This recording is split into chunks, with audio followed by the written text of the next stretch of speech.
Adelante. Ok, oremos. Soberano Dios y Padre Santo y Padre de toda misericordia y toda bondad. Qué bueno es poder esta noche aquí tu pueblo reunido, venir delante de tu presencia, reconociendo que tú eres el gran yo soy, el todopoderoso, el creador del cielo y de la tierra, Señor. Gracias, gracias una vez más por permitirnos como iglesia, Señor, reunirnos para recibir del conocimiento de tu palabra a través de nuestro pastor, Señor. Bendícelo, úngelo con el poder de tu Espíritu Santo para que cada palabra que salga de su boca sea de edificación para este cuerpo tuyo, Señor. Gracias te damos por cada uno de los hermanos aquí presentes esta noche, Señor. Te pedimos tu bendición y el auxilio de tu Espíritu Santo, Señor, para que cada enseñanza, Señor, nosotros la atesoremos y podamos entender cada día, Señor, lo que tú tienes preparado para nosotros desde tu palabra, Señor, que es la que nos edifica, la que nos enseña, la que nos redarguye, la que nos ayuda a conocerte más y más. Te alabamos, oh Rey, te glorificamos y te damos gracias y bendice al pastor nuevamente, Señor, para esta porción de tu palabra que será enseñada para nosotros esta noche. En el nombre de nuestro Señor Jesucristo. Amén. Amén. Pues vamos a continuar desarrollando este maravilloso tema, escudriñando la Biblia. Estamos en la página 11, al final de esta página.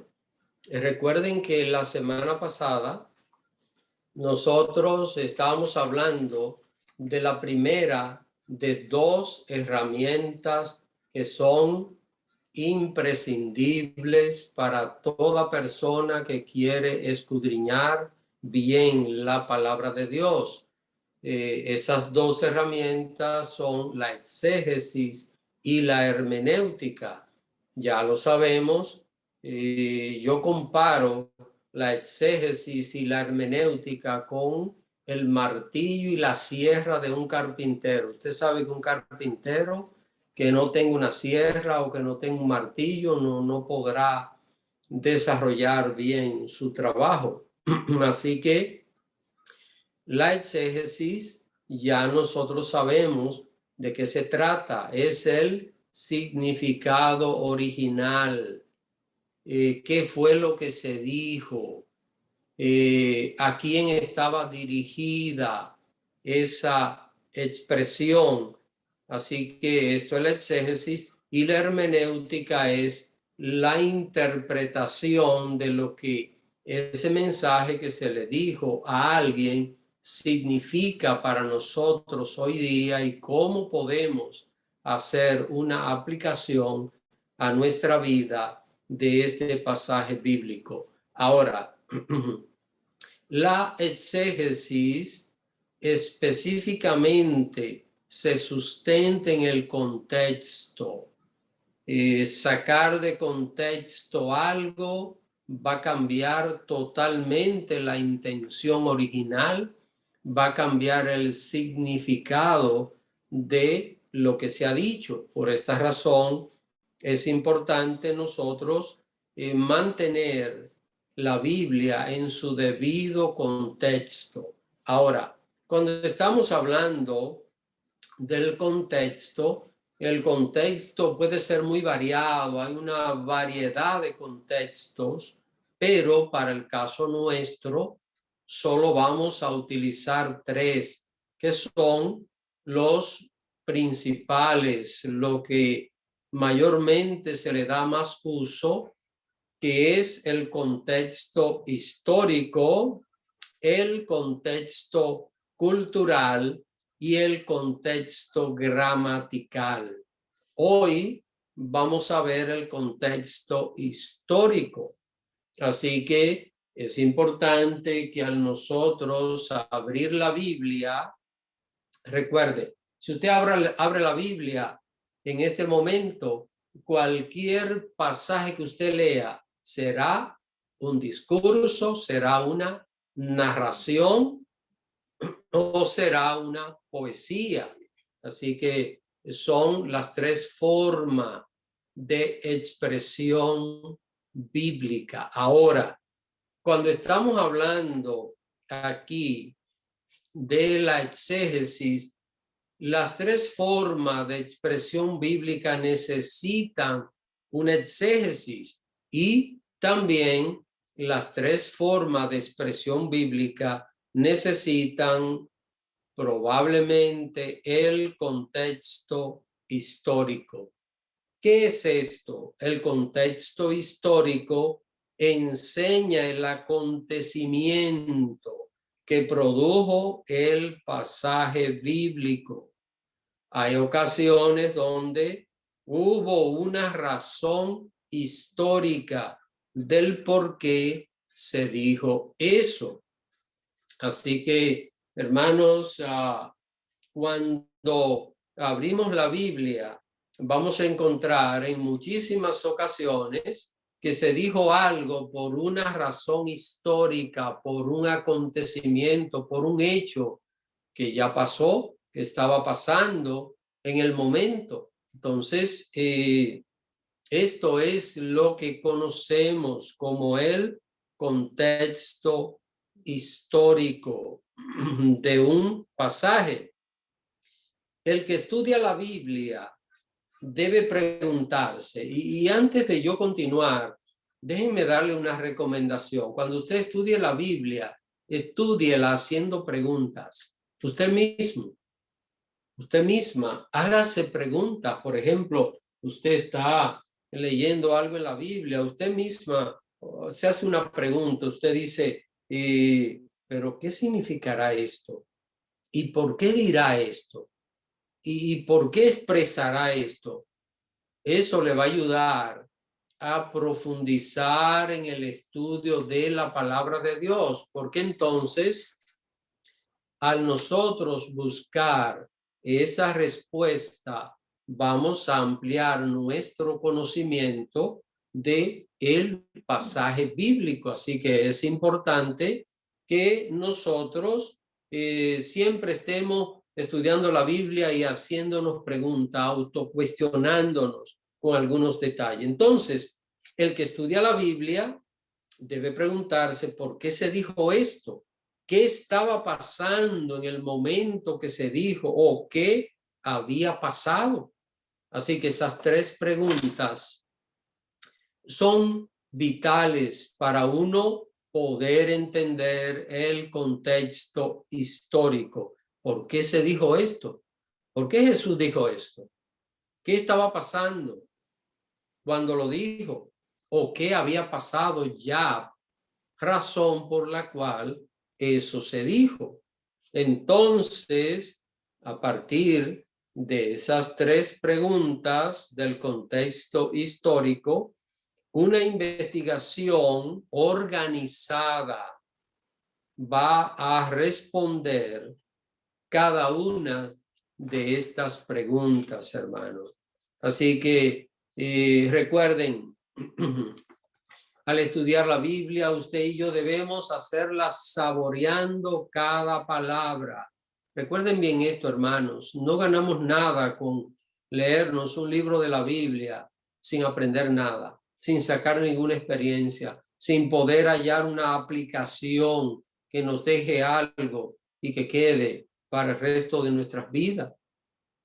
Por esto es importante que al estudiar la palabra de Dios, nosotros lo hagamos detenidamente, que vayamos saboreando cada palabra, cada expresión, cada oración, cada versículo, que le saquemos el máximo de los provechos del conocimiento, porque esto es lo que Dios quiere.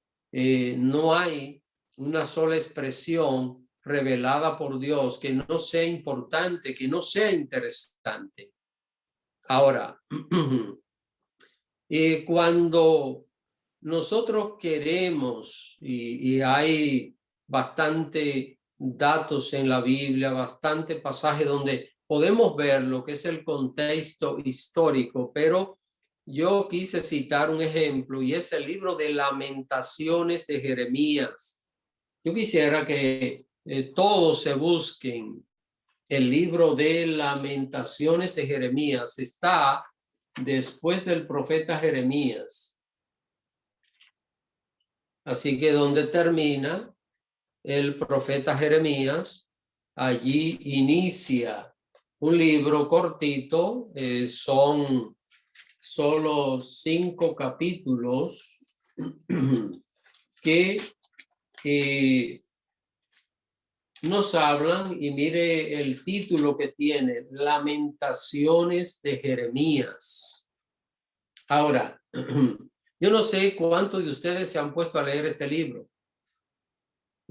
Probablemente cualquiera que se ponga a leer este libro no le va a encontrar como mucho significado, porque este libro casi todo lo que trata es de dolor, de amargura, de sufrimiento, solo habla de destrucción. Entonces cualquiera diría, pero ¿y para qué sirve un libro así? ¿Qué aliento me puede dar a mi vida? ¿Qué me puede decir? Probablemente alguien piense que en vista de tantas tragedias y amarguras y sufrimientos que menciona este libro, probablemente alguien piense que se trata de una poesía, que esto es sencillamente es poesía.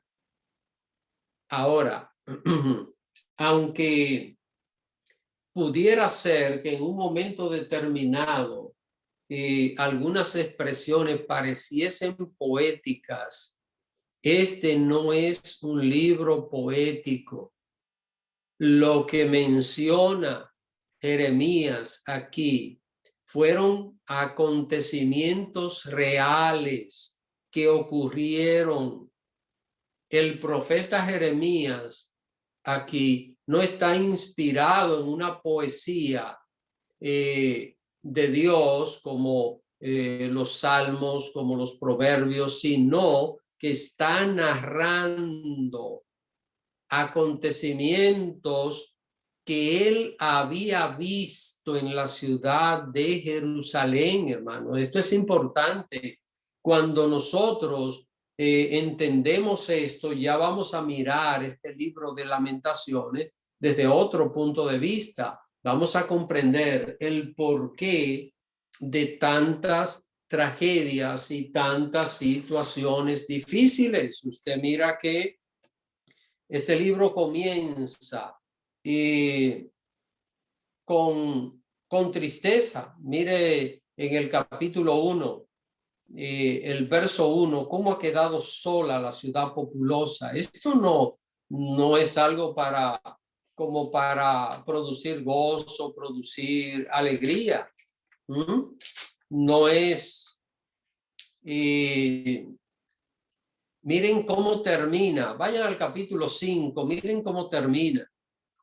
El capítulo 5, en el verso 22, dice, porque nos has desechado, te has airado contra nosotros en gran manera. Y así termina. Es un libro, hermanos, que habla de dolor, de amargura. Ahora, cuando nosotros vemos este libro, debemos preguntarnos, pero ¿y por qué? ¿Por qué solo habla de esto?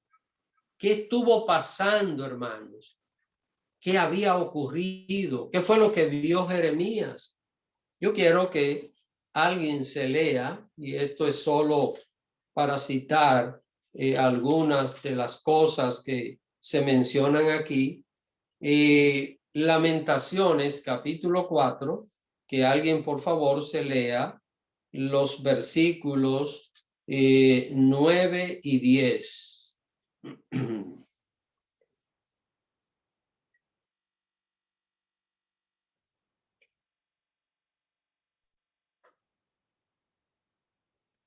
Hermana Doralisa.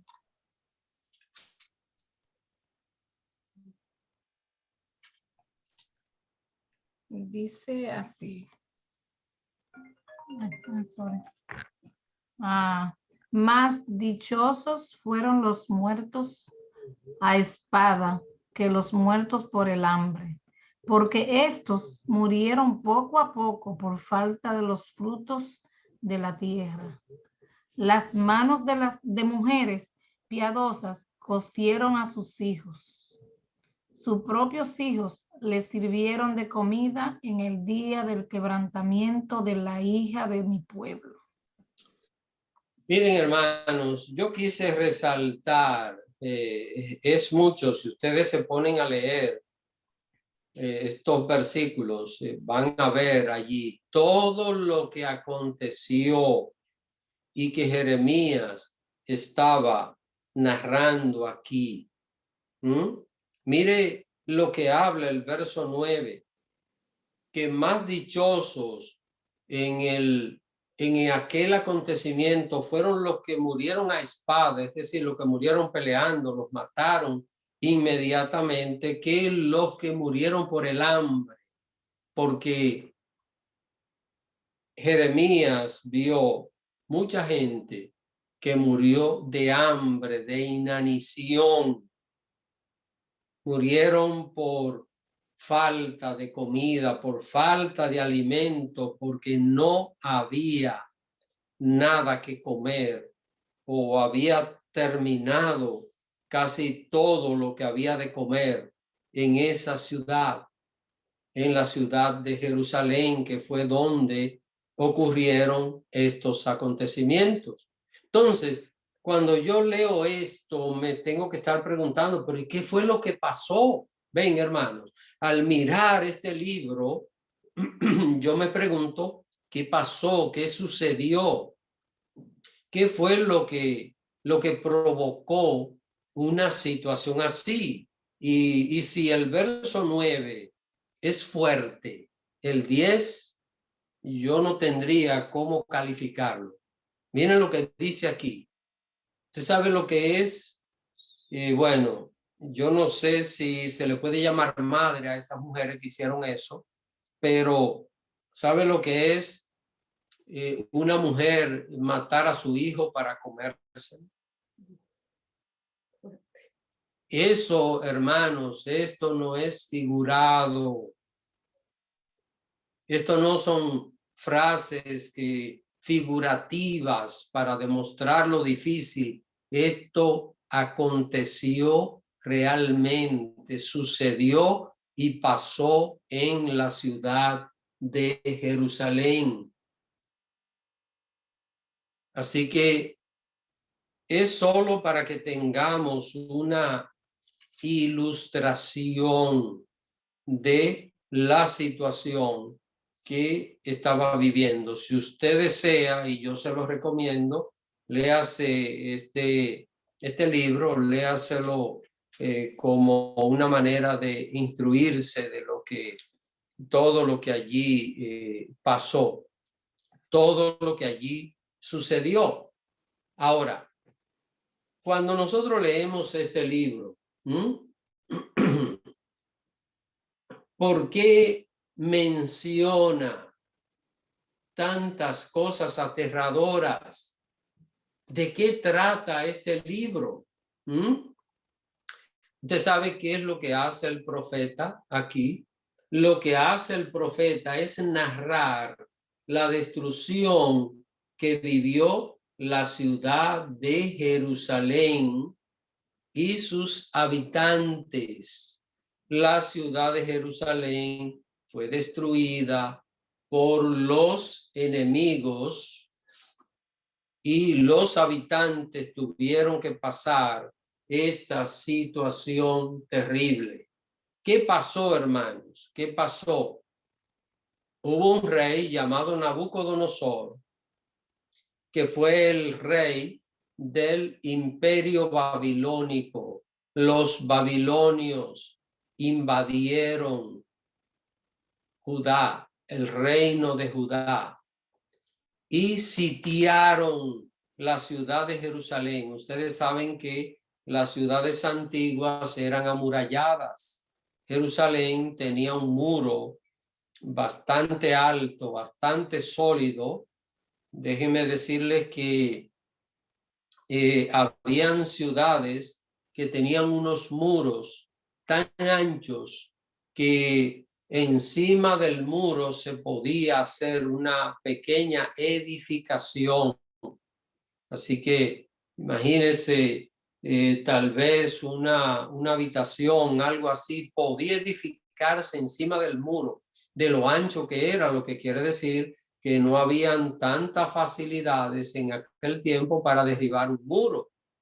Si es en este tiempo, con un misil lo vuelve pedazo en segundos, pero no habían los medios, las puertas. Ustedes saben que las ciudades tenían pocas puertas y estas puertas eran sumamente seguras. La preparaban para que, aunque la golpearan, en aquel tiempo no habían aparatos tan fuertes de golpear como sería hoy en estos tiempos. Entonces, por mucho que golpeasen aquellas puertas, no la podían abrir. Entonces, ¿qué hacía un ejército poderoso como el de Nabucodonosor, que sitiaban la ciudad? Es decir, ponía a sus soldados en puntos estratégicos alrededor de la ciudad, especialmente donde estaban las puertas. Nadie entraba, nadie salía, y allí estaban tiempo. Habían ocasiones donde un ejército enemigo sitiaba una ciudad y estaba 1 año, 2 años ahí. Los que estaban afuera tenían comida, tenían agua, pero los que estaban dentro de la ciudad se le empezaba a escasear todo. Y fruto de eso es que Jeremías explica esto, hermanos, en este capítulo 4, versos 9 y 10 que leyó nuestra hermana Doralisa. Así que fruto de aquella situación fue que se cometieron aquellas atrocidades, hasta llegaron a practicar el canibalismo, hermanos, porque se acabó todo, nadie salía, nadie entraba. Y como el rey que estaba en la ciudad y el ejército que estaba en la ciudad no querían rendirse, tampoco le iban a permitir a alguien que saliera. Quizás una persona salía y podía sobrevivir, porque si no representaba un peligro para el ejército caldeo. En este caso, los caldeos no le iban a hacer daño, lo iban a dejar salir, pero nadie salía, porque ¿por dónde? No se podía abrir una puerta. Así que fruto de esta situación es que ellos vivieron todo esto.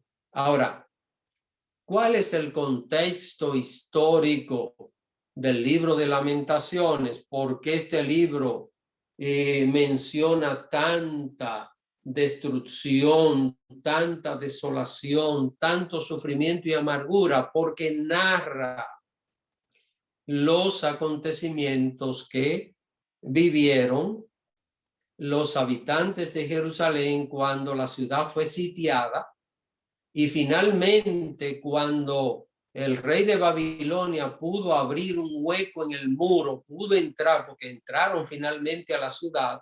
Ya ustedes saben la matanza que se produjo allí y cómo quemaron todo.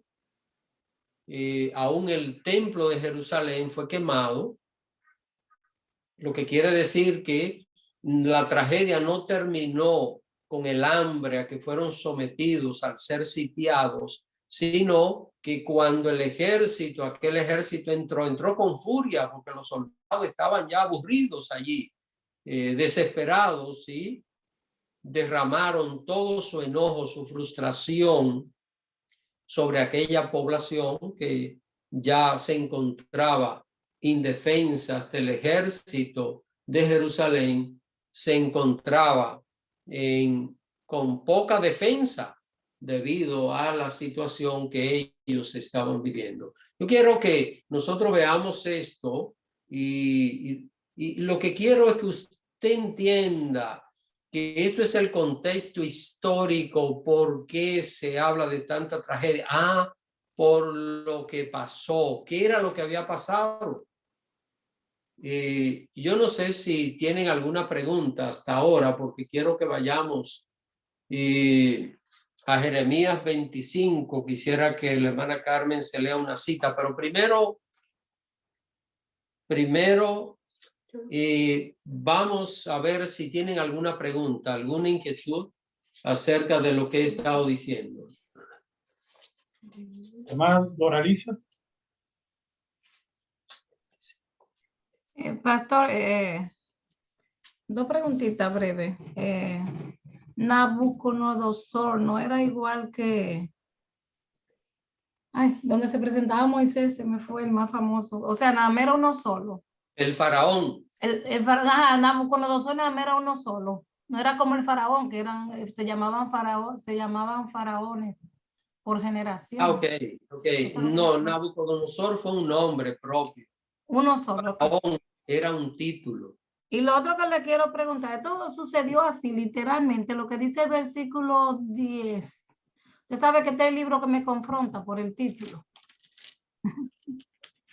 Pero yo lo he leído.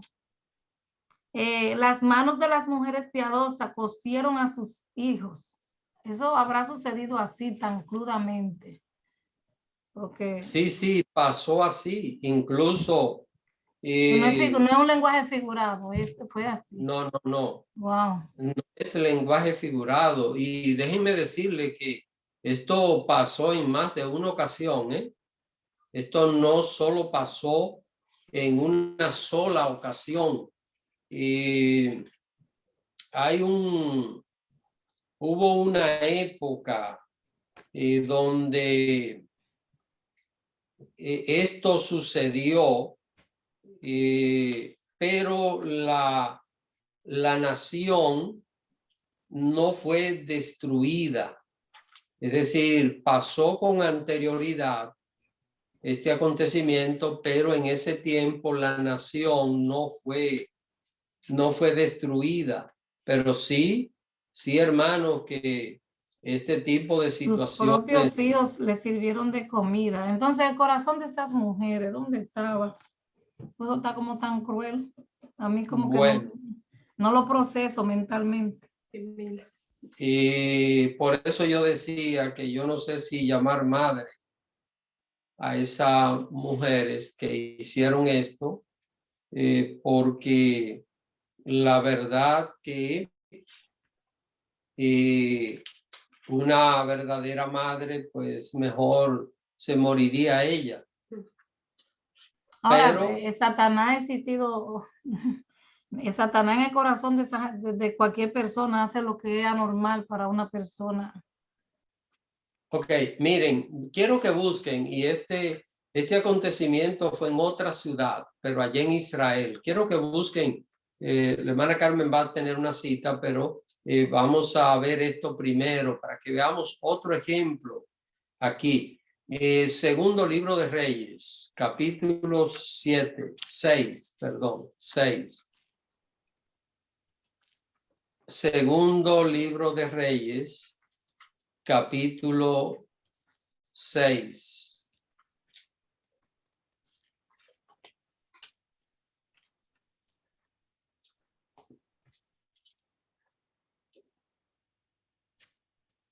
Miren, déjenme explicar qué fue lo que pasó.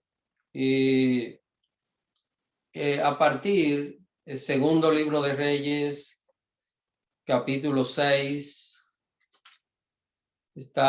los reyes están antes de las crónicas.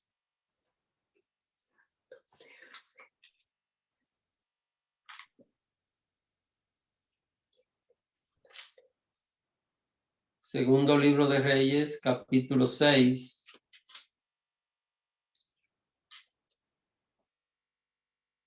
Miren, a partir del verso 24 se comienza a narrar la invasión de un rey sirio llamado Ben-Hadad, que sitió la ciudad de Samaria. ¿Qué era Samaria? Era la segunda capital de Israel.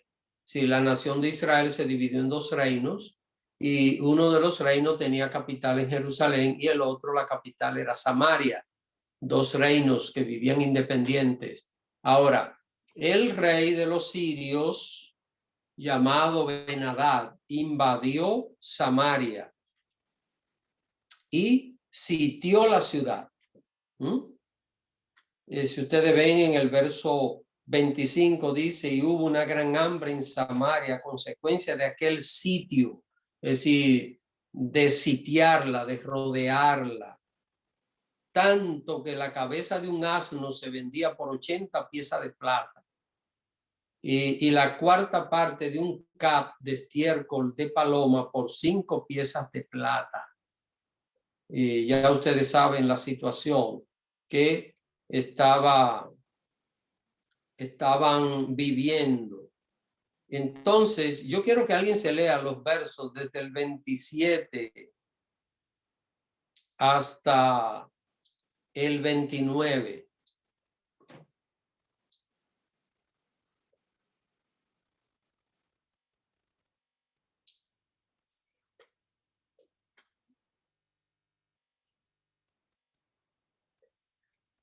¿Alguien que quiera leer? Don Francisco. Buenas noches, hermanos, a todos. Pastor, buenas noches. Buenas noches, hermano Francisco. Jeremías 6, 27, ¿verdad? Segundo libro de Reyes. Sí, segundo libro de Reyes, capítulo 6, 27, 28, 29.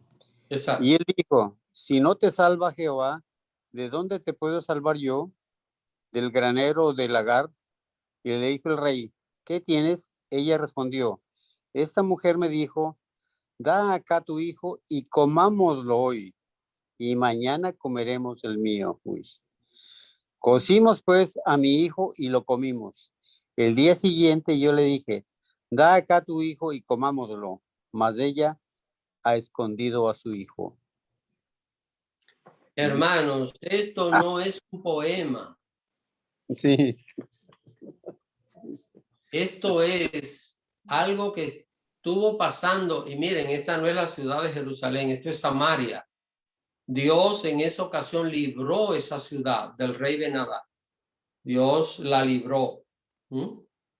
Dios hizo una obra, un milagro extraordinario a través del profeta Eliseo y fue liberada. No ocurrió la destrucción de la ciudad, pero la ciudad fue sitiada durante largo tiempo y miren esta situación.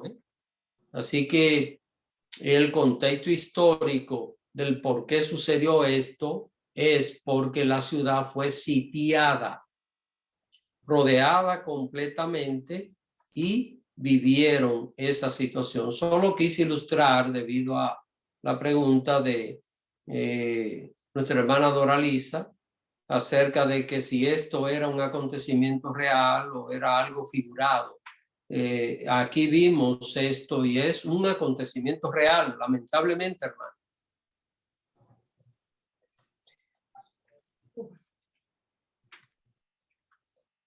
¿Alguna pregunta antes de que veamos un poquito de historia para ver cómo se dio ya no el caso de Samaria, sino el caso de Jerusalén, que es el caso que estamos viendo en el contexto histórico? Hermana Venecia tenía la mano levantada hace un rato. No sé si todavía quiere hacer una pregunta. Hermana Venecia.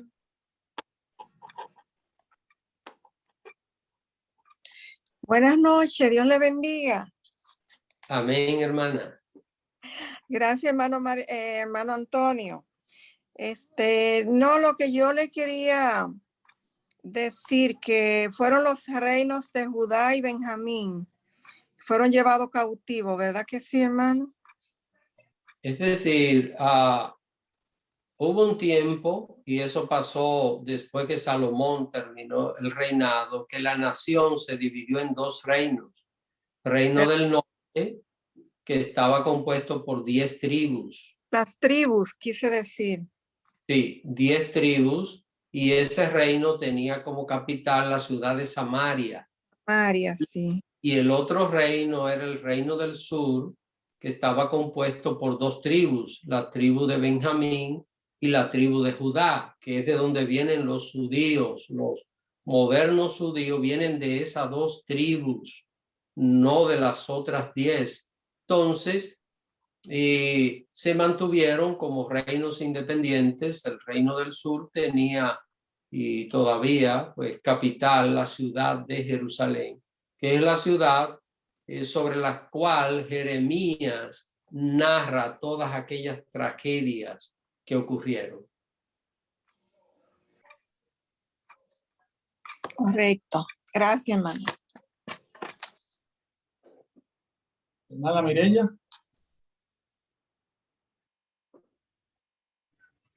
Buenas noches, hermanos. Pastor, yo aquí tengo como una duda.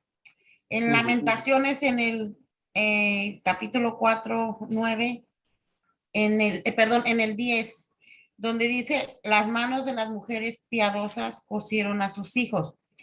Entonces, ¿por qué se les llamaba piadosas, pastor? Si ellas cosieron a sus hijos. Bueno, tal vez utiliza este calificativo acá, el profeta, o también puede ser que al hacer la traducción del hebreo en el cual fue escrito este libro de Lamentaciones, el traductor no encontró otra palabra, en el caso nuestro, en el idioma español, y tuvo que poner eso. Pero de hecho que no fue una piedad, no fue una actitud de piedad. Sí. Por el contrario, pues lo que hicieron. Pero pienso que por ahí tienen que andar las cosas. Ok, pastor, gracias. Muy buena observación, hermana Mireya. Eso es escudriñar, mirar algunas palabras y preguntarnos y tratar de hallar una razón del por qué. Ok, gracias, pastor. Bendición. Amén.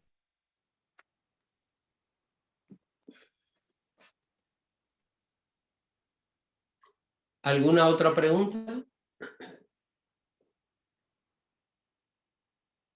No hay mano levantada, pastor. Bueno, pues miren, vamos a ver, porque estamos analizando el contexto histórico del libro de Lamentaciones. Entonces estamos viendo el porqué de todas aquellas tragedias. Y ya sabemos que se trató de que el rey Nabucodonosor y su ejército sitiaron la ciudad, luego entraron en ella y destruyeron y mataron todo lo que encontraban a su paso. Entonces, miren, vamos a buscar en Jeremías capítulo 25, vamos a ver, el profeta Jeremías había profetizado la destrucción de Jerusalén. Esto es algo muy importante, poder conocerlo. Vayamos a Jeremías capítulo 25. Y vamos a ver el verso 1, hermana Carmen, el verso 1 de Jeremías 25. Amén. Palabra que vino a Jeremías acerca de todo el pueblo de Judá en el año 4 de Joacim, hijo de Josías, rey de Judá, el cual era el año 1 de Nabucodonosor, rey de Babilonia. Noten, hermanos, noten que aquí comienza el profeta Jeremías a hablar de la destrucción de Jerusalén. Ahora, miren, lo que yo quiero destacar es algo. Palabra de Jehová que vino a Jeremías en el año 1 de Nabucodonosor. El año 1 de Nabucodonosor fue el año 605 antes de Cristo. Si usted busca el primer año del reinado de Nabucodonosor, fue el año 605 antes de Cristo. Así que En ese año llegó ese mensaje, pero no fue la primera vez que Jeremías profetizó sobre la destrucción de Jerusalén. Hermana Carmen, sigue leyendo verso 2 y verso 3. Vamos a ver algo que sigue diciendo acá. La cual habló el profeta Jeremías a todo el pueblo de Judá y a todos los moradores de Jerusalén, diciendo: desde el año 13 de Josías, hijo de Amón, rey de Judá, hasta este día, que son 23 años, ha venido a mí palabra de Jehová, y he hablado desde temprano y sin cesar, pero no oísteis. Noten esto, hermano, 23 años antes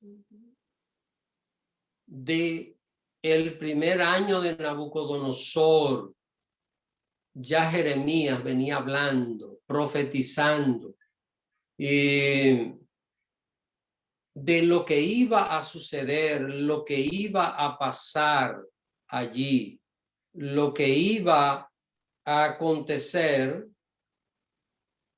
y que el rey Nabucodonosor, claro, por su nombre, Nabucodonosor, iba a destruir, iba a arrasar con aquella ciudad. Así que esta profecía ya estaba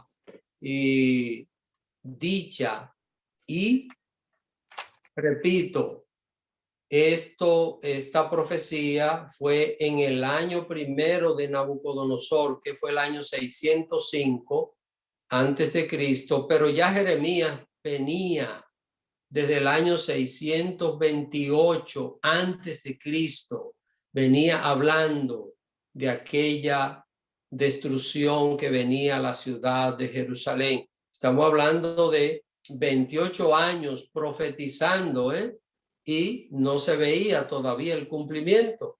Ahora, vamos a ver cuándo se cumplió.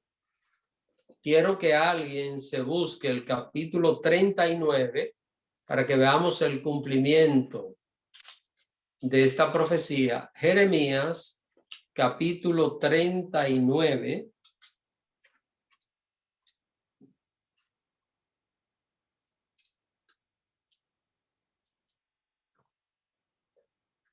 Quisiera que alguien se lea los versos desde el 1 hasta el verso 3.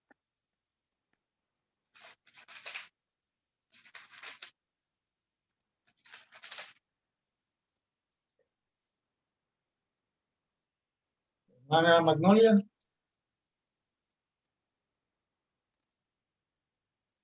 Amén. Jeremías, capítulo 39, pastor. Sí, versículos desde el 1 hasta el 3. Amén. En el 9º año de Sedequías, rey de Judá, en el mes 10º, vino Nabucodonosor, rey de Babilonia, con todo su ejército contra Jerusalén, y la sitiaron. Y en el 11º año de Sedequías, en el mes 4º, a los 9 días del mes, se abrió brecha en el muro de la ciudad. Y entraron todos los príncipes del rey de Babilonia y acompañaron a la puerta de en medio Nergal, Sarecer, Sangar, Nebo, Sarsequín, el Ratzaris, Nergal, Sarecer, el Ratmat y todos los demás príncipes del rey de Babilonia. Léase el verso 8, hermana. Y los caldeos pusieron a fuego la casa del rey y las casas del pueblo, y derribaron los muros de Jerusalén.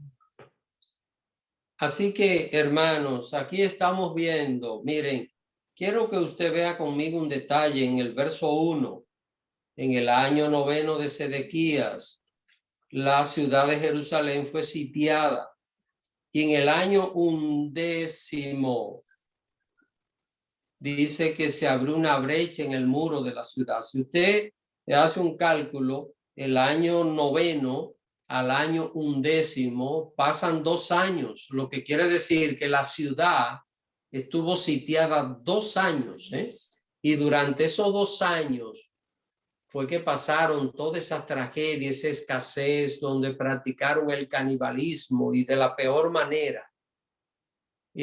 Todo aquello aconteció durante esos 2 años que estuvo la ciudad sitiada, y luego cuando los caldeos, que son los mismos babilonios, entran, rompen el muro, finalmente entran a la ciudad, entonces allí es que derraman sangre los soldados, matando a diestra y a siniestra a todos los habitantes, o no en el 100%, pero hicieron una matanza terrible de los habitantes de esa ciudad. Así que, ¿qué es lo que estamos viendo acá? Estamos viendo la razón por la cual el libro de Jeremías es un libro que habla de tanto dolor, de tanta tragedia. Y es por eso, porque está narrando cuando la ciudad fue sitiada. El profeta Jeremías estaba ahí, estaba dentro de la ciudad cuando esto pasó, y cuando entraron los babilonios, él estuvo allí en esa ciudad.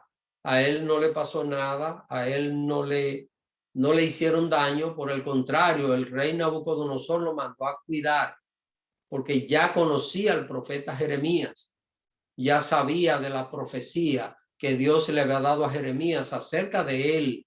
Y si ustedes ven a partir del verso 11 de este capítulo 39, a su general principal, Nabuzaradán, el rey Nabucodonosor, lo manda a cuidar a Jeremías. Así que, pero bueno, ¿qué es lo que estamos viendo, hermano? ¿Qué es lo que estamos viendo? Estamos viendo expresiones de un libro, y esas expresiones son el fruto de un contexto histórico. ¿Cuál fue la historia que produjo que Jeremías pudiese describir todo lo que él describe en este libro, que, repito, no es una poesía, sino que es la narración de aquellos acontecimientos que se produjeron en ese tiempo en la ciudad de Jerusalén? Así que la nación va al exilio, lo que se conoce como el exilio babilónico, a partir de ese momento. No sé si tienen alguna pregunta, porque quiero explicar otro detalle del contexto histórico muy importante aquí en este punto, pero no sé si tienen alguna pregunta más hasta aquí.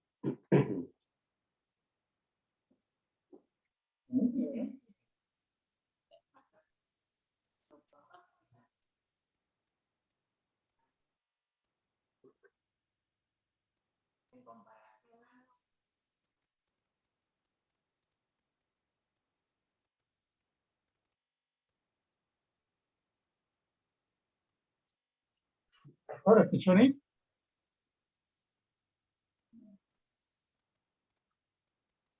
Pastor, ¿nos escuchan?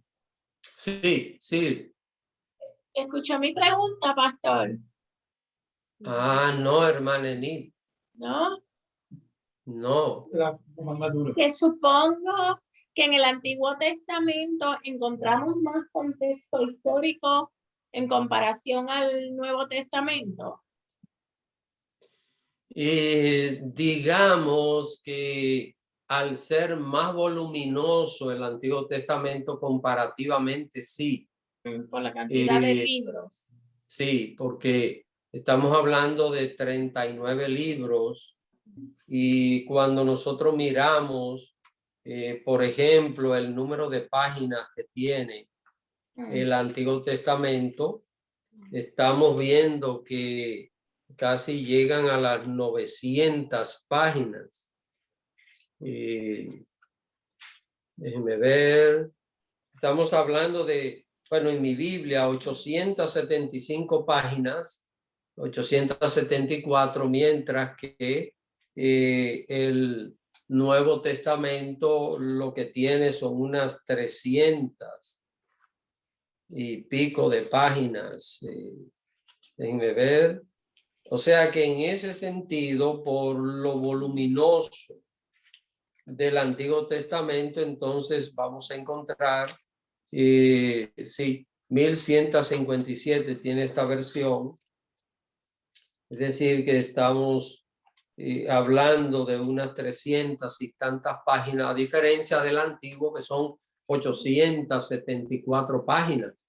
Entonces, sí, habría allí mucha mayor cantidad de material histórico. Ahora, en el Nuevo Testamento también vamos a encontrar muchas partes de la Biblia que van como referencia al Antiguo Testamento. Entonces, el contexto histórico de muchos pasajes del Nuevo Testamento es cosas que ocurrieron en el Antiguo Testamento.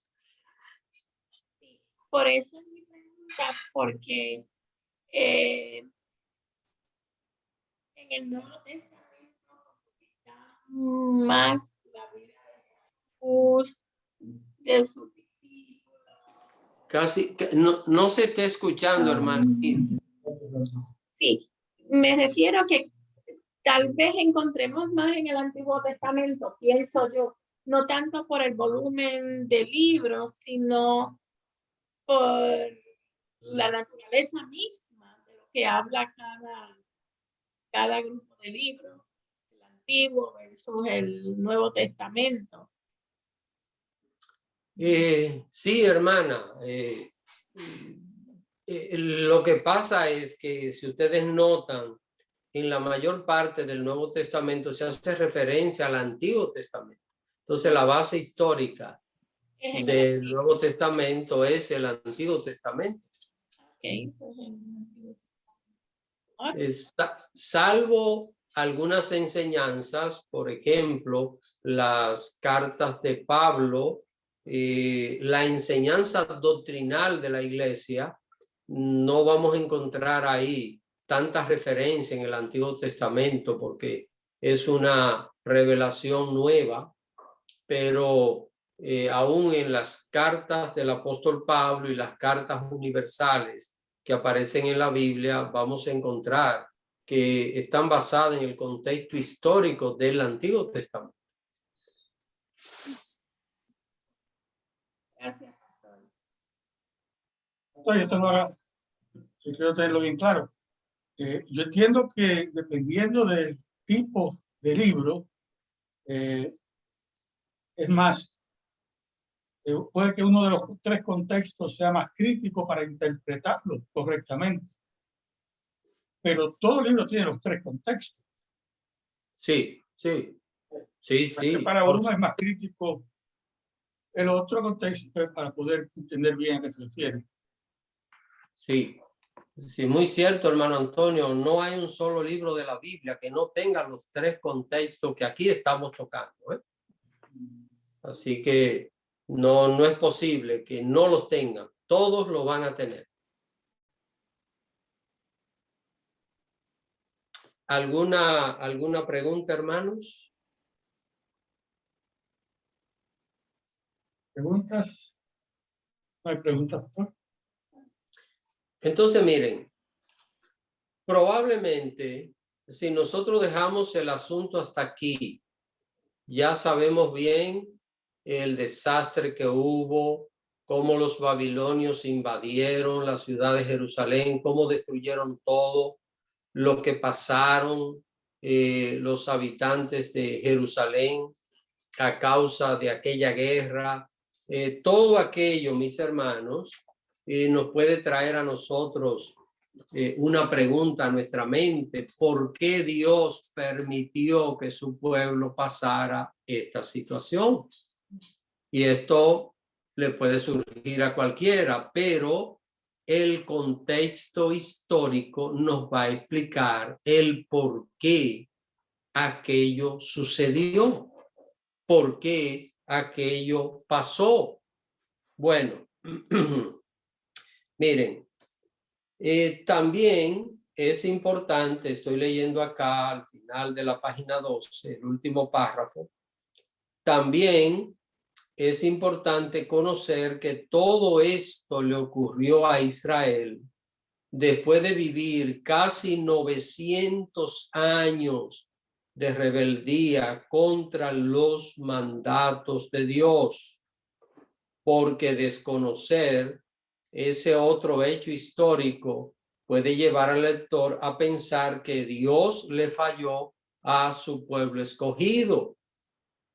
Así que, hermanos, es importante nosotros saber esto. Miren, cuando el Señor sacó a su pueblo de Egipto, lo sacó en el año aproximadamente 1480 antes de Cristo, es decir, en el siglo XV antes de Cristo, estaban saliendo los israelitas de Egipto.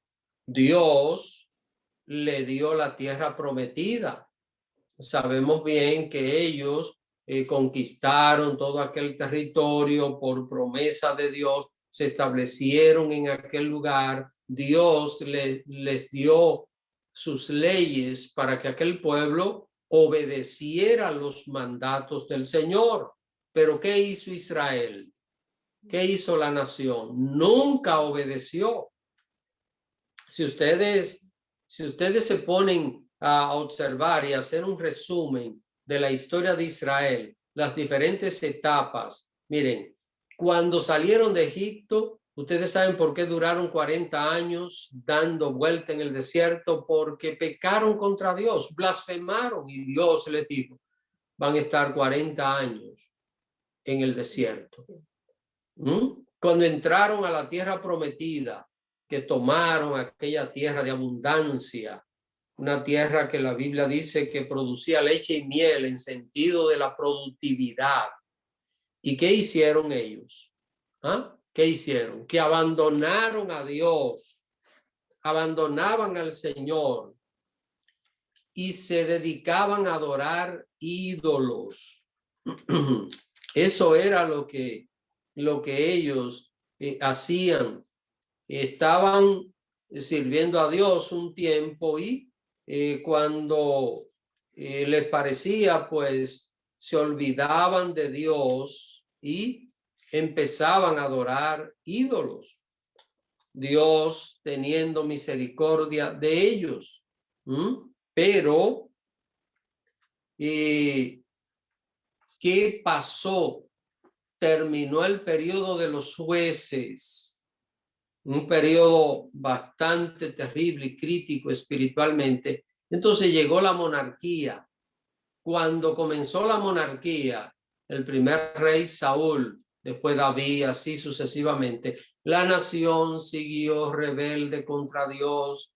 Fue terrible lo que pasó. Hubo tiempo donde ellos perseguían a los profetas de Dios, mataron casi todos los profetas. Dios levantaba un profeta y ellos lo mataban.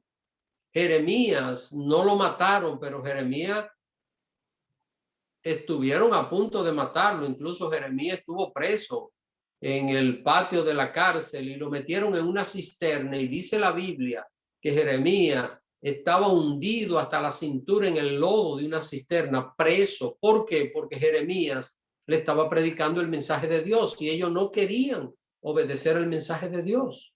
Así que esto es lo que pasa con la nación de Israel. Se mantienen rebeldes, no quieren obedecer a Dios, quieren cambiar los mandamientos de Dios. Y durante más de 900 años, este pueblo se mantuvo rebelde hasta que llegó un momento donde Dios retiró su misericordia.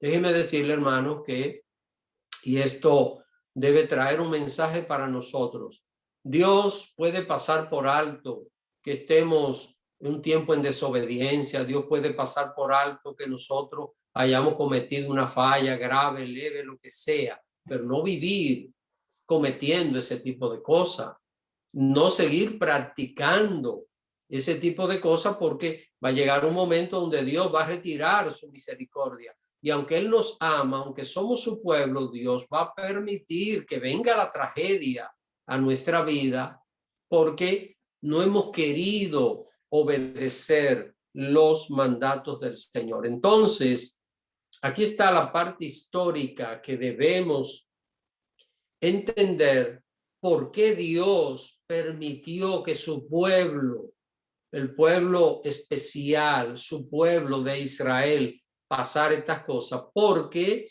el pueblo no quiso obedecer a Dios. Un creyente que no quiere obedecer a Dios no puede ser bendecido.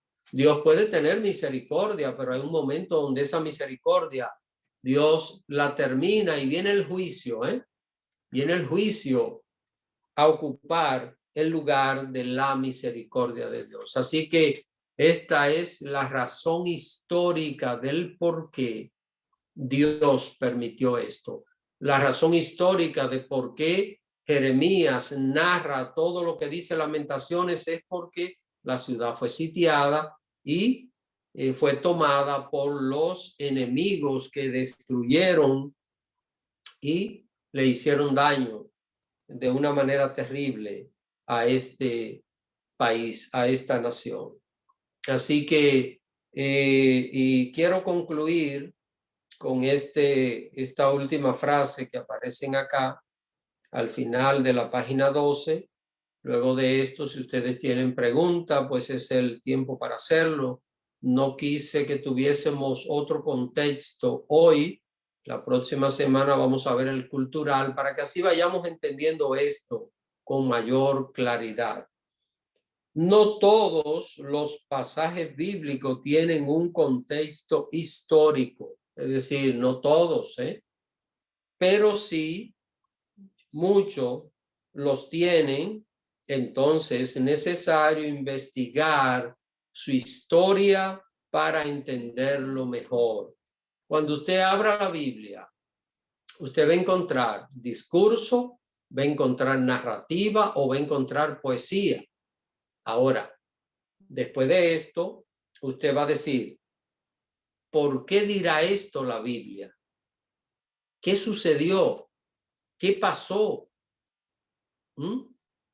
Repito, no todos los pasajes bíblicos tienen un contexto histórico, pero como decía el hermano Antonio, van a tener un contexto gramatical o van a tener un contexto cultural, porque sí, todos los pasajes bíblicos tienen un contexto gramatical, por eso lo vamos a estudiar en 2 semanas. Pero sí es importante que en ocasiones nosotros entendamos la historia, y usted puede abrir la Biblia en cualquier parte y probablemente usted donde lea se pregunte, pero ¿qué estaba pasando? ¿Qué estaba sucediendo? Hacemos una investigación y descubrimos qué era lo que estaba pasando, por lo cual se dijo eso que aparece en la Biblia. ¿Alguna pregunta final?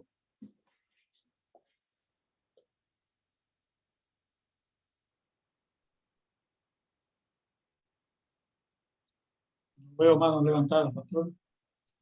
Bueno, mis hermanos, pues si no hay preguntas, entonces vamos a concluir. Así que dejamos hasta aquí el tema. La próxima semana continuamos con el contexto cultural.